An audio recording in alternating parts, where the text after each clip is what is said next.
Dear kids and friends, praise God. Today we are going to think about the book of Nehemiah. The book of Nehemiah is the 16th book in the Bible and the 11th among the 12 historical books of the Old Testament. Jerusalem rebuilt is a theme of this book. It is common agreement among scholars that the writer of this book was Ezra, and the time of his writing was around the 5th century BC. The chronological sequence is that there were 3 expeditions from Babylonian exile to Judah, to Jerusalem. The first one was under the leadership of Zerubbabel that took place in the years 538 to 536 BC during the reign of Persian Emperor Cyrus. The second expedition was under the scribe Ezra that was in 458 to 455 BC during the reign of Artaxerxes Longimanus. The third expedition was under Nehemiah in the time of the same king in 445 BC. It is to be noted that the happenings in the book of Esther took place in the reign of King Ahasuerus or Axis of Persia, who ruled from 486 to 465 BC. As such, the book should have been placed in between Ezra and Nehemiah. Ezra the scribe was found in both of the books, Ezra and Nehemiah. Ezra's first appearance we see in Ezra's 7th chapter, and he remained in Jerusalem till the end of that book. In the next book of Nehemiah, Ezra reappears only in the 8th chapter of that book. Many scholars presume that at the end of the book of Ezra, Ezra returned back to Babylon. Nehemiah came from the palace of Susa to Jerusalem and finished the work of raising up the walls of Jerusalem. He might have returned to Susa after finishing the construction work of the walls of Jerusalem. As we do not hear about Ezra in the book of Nehemiah till 8th chapter, many presume that Ezra returned back to Susa after the happenings in the book of Ezra. When Nehemiah came back to Jerusalem for the second time, it was probable that Ezra too came with Nehemiah or just after that and helped Nehemiah to undertake all succeeding social and religious reforms and purification. 2. Summary of the book. While Artaxerxes was king of Persia, Nehemiah was his official cupbearer, maybe an influential position in the palace. So he was in the palace of Susa. He was a real patriot. He heard about the demolished and scorched conditions of Jerusalem, his city. So he became sorrowful. He prayed unto God fervently that mercy be found in the eyes of the king. The king after made inquiry for the reason of his sorrow. He permitted Nehemiah to go and carry on the work of building up of the Jerusalem city. Though he had to face heavy opposition from the enemies of the Jews, he was very stern, not yielding to any of their seditious attempts.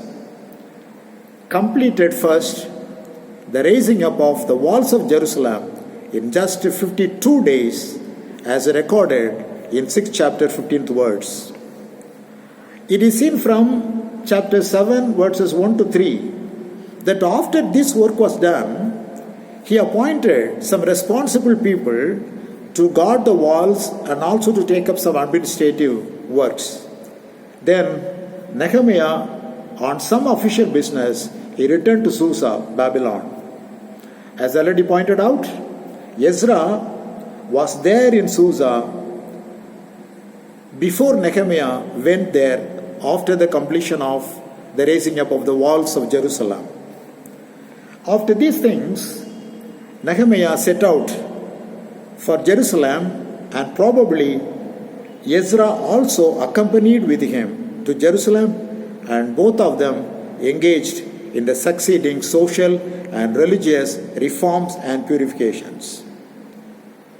Chapter 8 verses 1 to 4 says categorically that all the people requested Ezra to read the law of Moses, the law of God. Ezra stood on a high wooden stage. It had been made just for that special purpose. Following this, there appeared a great joy, and a great revival broke out in the land of Judah, that all the people, they confessed their sins unto God. Because of that confession, they had the assurance of forgiveness, and good social and religious regulations were promulgated by Ezra and Nehemiah there. The book of Nehemiah shows that Nehemiah was a man of concern for his nation, a man of vision for his mission, a man of resolution, standing firm on his conviction, a man of great faith in God, a man of integrity and discipline, and a man of great achievement. 3. People's response to God's word. Very important thing we see in this book, that the word of God was read out, and people showed a great response when the word of God was read. 8th chapter, 8th word says, first of all, they were very eager to hear the word of God.